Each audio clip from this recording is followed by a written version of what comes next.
শাহজালালকে পিছনে রাইখা তারা পশ্চিম দিকে সেজদা দেয়, আল্লাহকে সেজদা দেয়। কোন আল্লাহ এটা কোন আল্লাহ? গত শুক্রবার গেলাম ওখানে শাহজালালের মাজারে, দেখলাম যে শাহজালালকে পিছনে রাইখা তারা অন্য কোনো এক আল্লাহকে সেজদা করতেছে, পশ্চিম দিকে সেজদা করতেছে। এটা আবার কোন আল্লাহ? শাহজালালের মতো এত বড় অলিকে পিছনে ফালে আল্লাহকে সেজদা করবে, এটা কোন আল্লাহ? এটা কে বলছেন? আমি বলি না, আমার কথা না, এটা বাবা জাহাঙ্গীরের একজন ভক্ত আছে, নামটা যেন কি মনে নাই, এই ভদ্রলোক এই কথা বলছেন। নাউজুবিল্লাহি মিন জালিক। এরা আলেম, বাংলাদেশে এরা পীর, সম্ভবত আলেম তো না, আলেম হওয়ার যোগ্যতা রাখে না, পীর। কতটা নির্বোধ, আহাম্মক মার্কা পীর হলে এই ধরনের কথা বলতে পারে? যে শাহজালালকে পিছনে রেখে আল্লাহকে, কোন আল্লাহকে সেজদা করতেছে? মানে আল্লাহর ভ্যালু নাই এখানে, এটা কোনো কথা? কোরআন, শুধু কোরআন হচ্ছে শুভঙ্করের ফাঁকি। নাউজুবিল্লাহি মিন জালিক। শুধু কোরআন, আল্লাহ বলছে কোরআন হচ্ছে স্বয়ংসম্পূর্ণ কিতাব, একটি স্বয়ংসম্পূর্ণ কিতাব হচ্ছে কোরআন। তবে এখানে হচ্ছেন ফজল করিম সাহেব, অন্যান্য যে যুক্তিগুলো দেখাইছিলেন সেগুলো ঠিক আছে, যে হাদিস ছাড়া কোরআন সর্বক্ষেত্রে চলবে না। যেমন নামাজ কতটুকু পড়তে হবে, কিভাবে পড়তে হবে, সেটা জানার জন্য হাদিস লাগবে। কোরআনে বলছে নামাজ পড়ো, পর্দা করার কথা বলছে, পর্দা করা ফরজ, কিন্তু কিভাবে পর্দা করতে হবে, নারীদের পর্দা কতটুকু, পুরুষের পর্দা কতটুকু, এগুলো জানার জন্য হাদিস লাগবে। হাদিস অবশ্যই লাগবে। হাদিস ছাড়া আমরা কোরআনের অনেক জিনিসই বুঝবো না।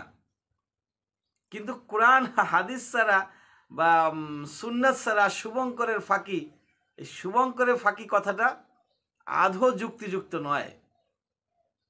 কারণ যেখানে আল্লাহ বলছে কোরআন হচ্ছে স্বয়ংসম্পূর্ণ কিতাব, সেখানে আমি যদি বলি শুভঙ্করের ফাঁকি, তাহলে এটা যুক্তিসঙ্গত হচ্ছে না। আমার মনে হচ্ছে যে, আপনাদের কি মতামত অবশ্যই জানাবেন। ওসামা সাহেব, উনি একজন বিখ্যাত আলেম বাংলাদেশের। প্রায় সময় দেখা যায় বিভিন্ন আলেমদের, ভালো ভালো কথার বিরুদ্ধে উনি এমনভাবে যুক্তি উপস্থাপন করেন, উনি সব জানতার শমশের, ওই আলেমরা কিছুই বোঝে না। সাংবাদিক নিয়ে একটা কথা আসছে, আমির হামজা সাহেব একটা কথা বলছিলেন সাংবাদিক নিয়ে, এখানে খেপে গেছেন আব্বাসী সাহেব। ওসামা সাহেব তো খেপছেন, আব্বাসী সাহেব তিনি বলতেছেন যে আমি ভিডিওটা দেখি নাই, তো আমি ভিডিওটা দেখব না। দেখেই উনি ওনার মিডিয়া সেল একটা কথা পাঠাইছেন ওনাকে, সেই কথার উপরে ভিত্তি করে উনি মনে করেন যে আমির হামজা সাহেবকে ইচ্ছা মতো ধুয়া দিলেন, পাগল টাগল এগুলো বলে একবারে একাকার করে দিলেন। তো আমির হামজা সাহেব কি বলছেন? মেসেঞ্জার, বার্তাবাহক, যিনি বার্তা নিয়ে আসেন, বার্তা প্রচার করেন মানুষের মাঝে, তিনি সাংবাদিক। তো সেই দিক থেকে নবী মুহাম্মদ সাল্লাল্লাহু আলাইহি ওয়াসাল্লাম সাংবাদিক ছিলেন। কথাটা ভুল কোথায়? আপনাদের দেশে সাংবাদিক খারাপ তাই বলে সাংবাদিক শব্দটা তো খারাপ না।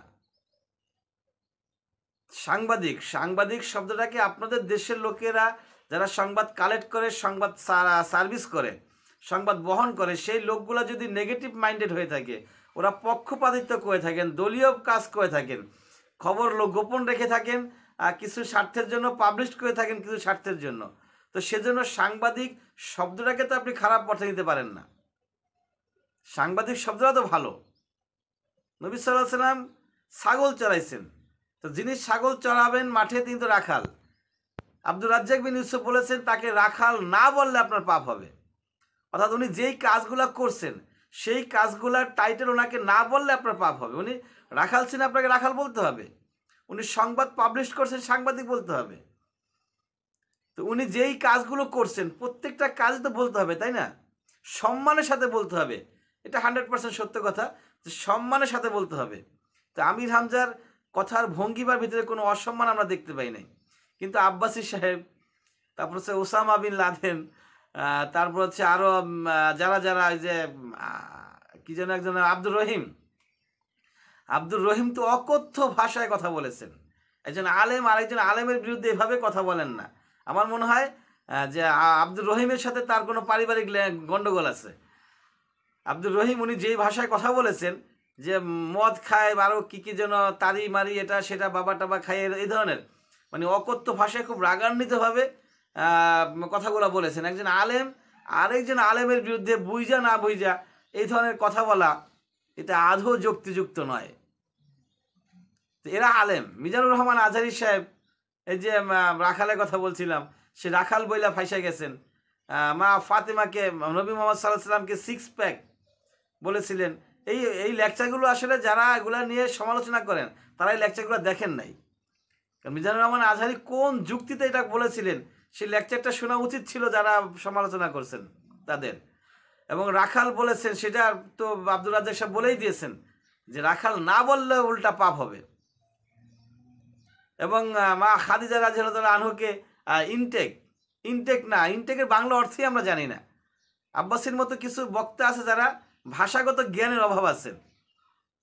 তো আপনারা আসলে ভাষাগুলো ঠিক করেন, মানে ভাষা আগে শিখুন যে কোন ভাষা, বাংলা ভাষা কোনটাকে কোন অর্থে ব্যবহৃত হয়, কোন ইংলিশের বাংলা অর্থ কোনটা। অথচ আমরা বলে আপনারা বারবার কথায় কথায় বলে ফেলেন লেখাপড়া করতে হবে, জানতে হবে। আর আপনি জানেন